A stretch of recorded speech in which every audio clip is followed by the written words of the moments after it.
नमस्ते दोस्तों, आप देख रहे हैं देववाणी, जहां आपको मिलती है भक्ति और ज्ञान की पवित्र आवाज। भगवान विष्णु के सुदर्शन चक्र के बारे में हम सब ने सुना है। अक्सर हम इसे एक शक्तिशाली हथियार के तौर पे जानते हैं, पर क्या ये बस इतना ही है या इसके पीछे कुछ ऐसा है जो हमारी कल्पना से भी परे है?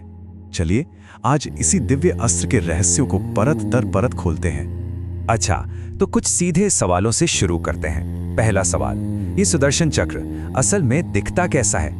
मतलब क्या ये वही है जो हम तस्वीरों में देखते हैं, धातु का बना हुआ एक तेज घूमता हुआ चक्र? या फिर इसमें कुछ और भी है? क्या ऐसा हो सकता है कि ये अस्त्र जीवित हो? ये वो सवाल है जो हमें इस पूरे विश्लेषण की गहराई में ले जाएगा। तो चलिए सबसे पहले ये समझते हैं कि इसका असली रूप है क्या।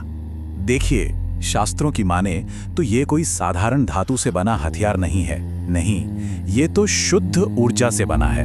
आप इसे किसी चीज के बजाय यूं समझिए कि आग का एक घूमता हुआ गोला है, और इसकी चमक कहा जाता है कि करोड़ों सूर्यों से भी ज्यादा है। जरा कल्पना कीजिए, जब ये चलता होगा तो ऐसा लगता होगा मानो कोई हथियार नहीं बल्कि पूरा का पूरा ब्रह्मांड ही घूम गया हो। इसका स्केल ही कॉस्मिक है।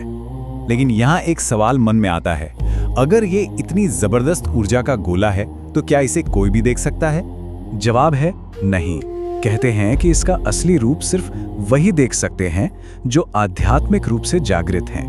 आम आंखों के लिए तो ये अदृश्य है, और यही बात इसे और भी ज्यादा रहस्यमयी बना देती है।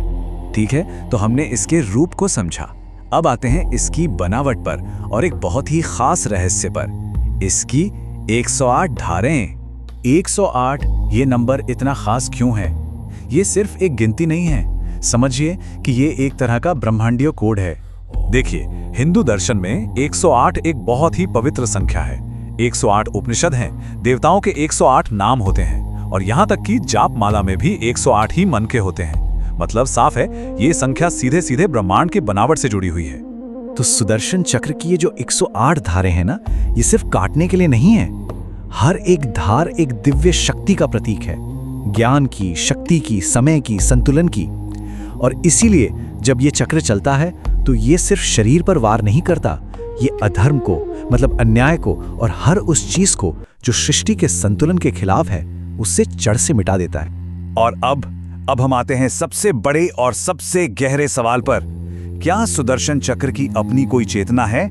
यकीन करना शायद थोड़ा मुश्किल हो, लेकिन हाँ, पुराणों की माने तो ये सिर्फ एक बेजान हथियार नहीं बल्कि एक दिव्य सत्ता है। एक ऐसी शक्ति जिसमें अपनी चेतना है, अपनी सोच है, यानी ये अपने फैसले खुद ले सकता है। तो इसकी चेतना काम कैसे करती है? ये अपने लक्ष्य को खुद पहचानता है। ये सही और गलत, यानी धर्म और अधर्म में फर्क करना जानता है। और सबसे अहम बात, ये सिर्फ और सिर्फ अधर्म पर ही वार करता है, कभी किसी निर्दोष पर नहीं। सीधी भाषा में कहें तो ये सोच समझकर वार करता है। बात यहीं खत्म नहीं होती। इसका एक और नाम है जो इसके स्वभाव के बारे में बहुत कुछ बताता है, काल चक्र। इसे काल चक्र यानी समय का पहिया भी कहा जाता है। क्यों? क्योंकि जैसे समय है ना, किसी के लिए नहीं रुकता, वो हमेशा आगे बढ़ता रहता है। ठीक उसी तरह सुदर्शन चक्र भी हमेशा गतिमान है, हमेशा एक्टिव है। ये उस कॉस्मिक नियम का प्रतीक है जो कभी नहीं रुकता। और ये कनेक्शन और भी गहरा है। सोचिए, समय हर चीज का अंत तय करता है, चाहे वो कितनी भी बड़ी या शक्तिशाली क्यों ना हो। ठीक उसी तरह सुदर्शन चक्र हर अधर्म का, हर बुराई का निश्चित अंत है। समय की तरह ही इसके न्याय से कोई नहीं बच सकता। तो अब तक हमने बात की बाहरी ब्रह्मांडीय चक्र की, लेकिन इसका एक बहुत ही गहरा आध्यात्मिक पहलू भी है जो असल में हम सबके अंदर है। इसको ऐसे समझिए, हमारा मन उस चक्र का केंद्र है।